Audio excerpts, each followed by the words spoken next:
안녕하세요. 수아입니다. 이번 시간은 경물 치지로 보는 제네시스 G90입니다. 현재 한국 자동차 중에서 승용차 중에서 가장 고가품이 바로 제네시스 G90이죠. 그런데 어느 도인께서 이 제네시스 G90을 경물 치지의 도로 풀어놓으셨더라고요. 이런 도인들은 활자화된 경전을 보고 진리를 보는 것이 아니라 사물을 보고 진리를 파악을 하십니다. 우주 삼라만상 모든 곳에 다 진리가 들어있거든요. 거기서 도를 보는 것이죠. 이 세상이 현재 어디까지 와 있는지 그리고 앞으로 어떻게 흘러갈 것인지를 이런 경물치지로 파악을 하십니다. 사람들의 말이나 행동, 옷, 또 헤어스타일, 주택의 구조라든지 주택의 문화, 건물 양식 등 그리고 노래, 음악 그리고 영화라든지 많은 그런 유행하는 것들을 보고 '이 세상이 지금 어디까지 와 있구나. 이제는 앞으로 이 세상은 어떻게 흘러갈 것이다.'라는 것을 풀어 놓으십니다. 그런 도인들께서는. 그래서 그 도인께서 제네시스 G90을 풀어 놓으셨더라고요. 그분 나름대로의 견해로. 즉 제네시스란 성경의 언어로 창세기라는 뜻이라고 합니다. 이것은 새로운 세상이 열린다는 의미로 보신다는 것입니다. 어디서? 대한민국 조선에서. 대한민국 조선에서 창세기라는 명칭으로 신차가 출고되었다는 것은 바로 제2의 창세기 시운을 개창하는 곳이 한반도 감방 땅이 될 것이라는 것입니다. 무의식적으로 이런 이름을 짓게 되거든요. 무의식에서는 모든 사람들이 다 알고 있다고 합니다.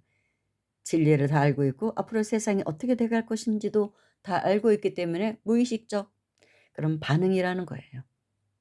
괜히 짓는 것 같아도 그렇지가 않다고 합니다.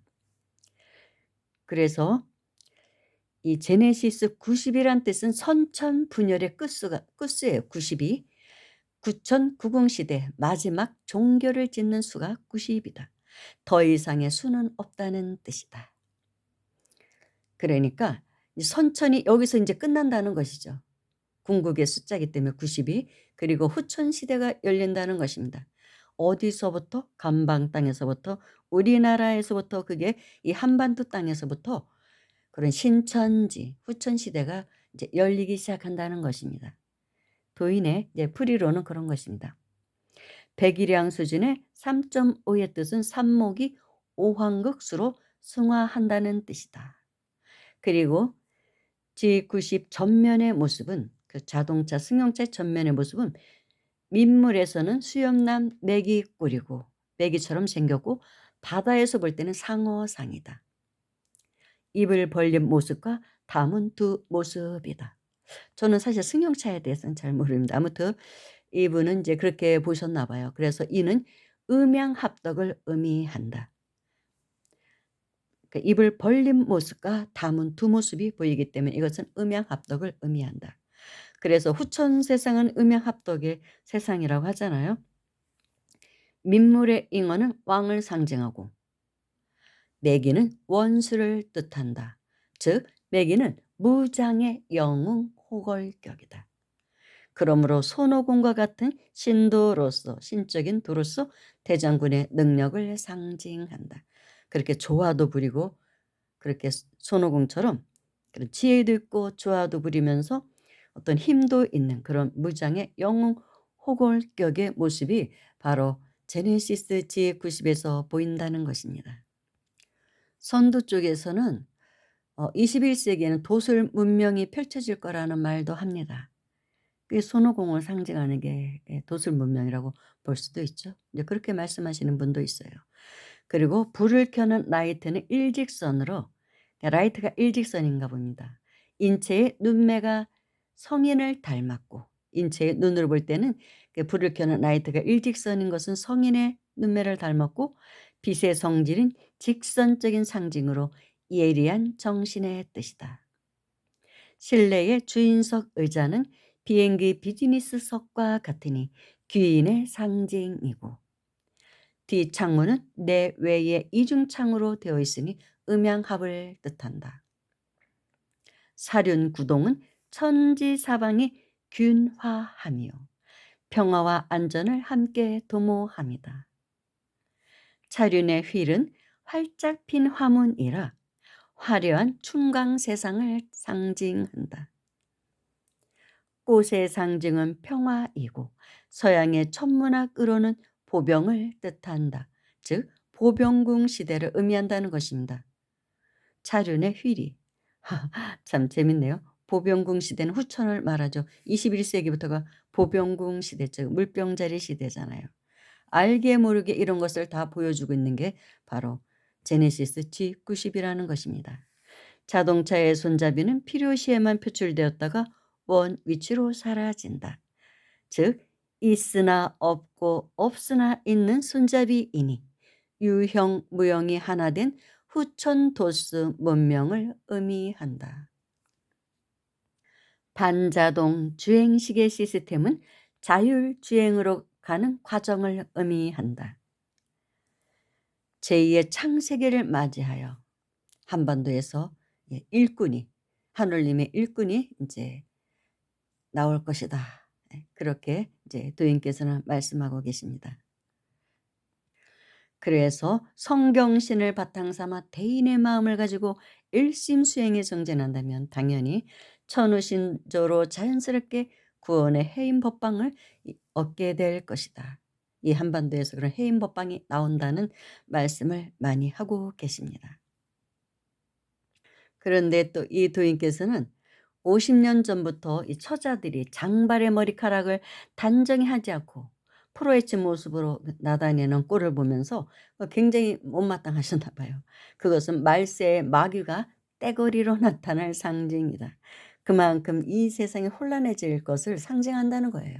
근데 정말로 동서양을 다 망라해서 예전 사람들 헤어스타일 보면 굉장히 단정해요. 한 곳으로 묶든지 틀어 올리든지 서양이나 동양이나 다 그랬던 것 같습니다. 근데 지금은 자유의 물결이 전 세계를 휩쓸면서 사실 우리는 뭐 히피족이나 그런 히피족의 의상이나 헤어스타일을 은근히 좋아했잖아요. 좀 자유로움 때문에 얽매임에서 어떤 관습에서 풀려나는 느낌이 있어서 좋아했죠. 좀 반항아적인 그런 이미지가 있는 사람이 좀 매력 있어 보이고 그랬잖아요. 근데 이 도인은 출세한 정치가들도 봐라. 누가 머리카락을 이마를 덮는 사람을 보았느냐. 영부인이고 절대 머리카락은 덮는 것이 아니다. 그러니까 천운을 가린다는 거예요. 그래서 예전 사람들은 다 이마를 다 내놨죠. 근데 요즘 뭐 애교머리라 그래서 되게 이마를 막 좀 가리잖아요. 그것이 좋은 기운을 못 받는다는 거예요. 그래서 머리를 이렇게 좀 이렇게 밑으로 내렸던 사람도 정치인으로 성장할 때는 다 싹 올백을 넘깁니다. 천계를 받기 위해서 그러는 거래요. 관상학적으로도 아마 그게 좋은가 봐요. 그래서 옛 현인들은 이미 예언을 해 놓았는데 머리가 봉두남발의 시대가 되면 그때가 바로 세상의 말세일 것이다. 그리고 이는 곧 변화의 시점을 의미한다. 봉두남발이 되면 말세가 왔거나 드디어 이제 말세가 왔고 개벽의 때가 왔구나. 이제 세상이 열리는 그런 교차 시점에 왔구나라는 것을 알 것이다. 그렇게 말씀해 놓으셨다고 합니다. 예, 현인들이. 근데 정말 지금이 좀 머리가 단장한 사람이 별로 없죠. 그래서 이때가 이제 그런 때라는 거예요. 그러다 보니까 세상도 너무나 혼란하고 사람들의 의상이나 헤어스타일에서도 일부러 뭐 옷도 막 찢어서 입고 그러잖아요. 그게 바르지 않다는 거죠. 그래서 옷매무새가 바르게 이렇게 입는 것이 정신 건강이나 운명학적으로도 좋다고 이제 도인은 말씀하시는 것입니다. 그래서 이 도인께서는 또 옛날에 이제 현인들이 선인들이 그런 말세를 어떻게 알아보느냐, 개벽의 때가 왔다는 것을 어떻게 알아보느냐. 이제 그랬더니 말세가 되면 개벽기가 되면 개판이 될 것이다. 그 개판은 인제 강아지판을 말합니다. 그러니까 강아지들이 수많은 예 강아지들이 이렇게 돌아다닐 것이라는 것이죠. 그래서 어느 날 인제 공원을 갔더니 정말 수많은 강아지와 고양이들이 뭐 다 돌아다니잖아요. '아 드디어 개벽의 때가 왔구나. 겸판이 됐구나. 강아지판이 됐구나. 이때를 보고 그런 시대가 오는 것을 안다는 것이죠. 그래서 이런 현상을 보고 이런 분들은 파악을 하는 거예요. '때가 되었구나. 개벽의 때구나. 후천 시대가 열리겠구나.' 어떤 뭐 예언서를 보고 그걸 풀어서 아는 게 아니라 이런 게 현상을 보고 이제 파악을 하십니다. 그건 이제 경물치지에 돌아갑니다, 그런 것을. 그럼 오늘은 경물치지로 보는 제네시스 지90을 알아봤습니다. 감사합니다.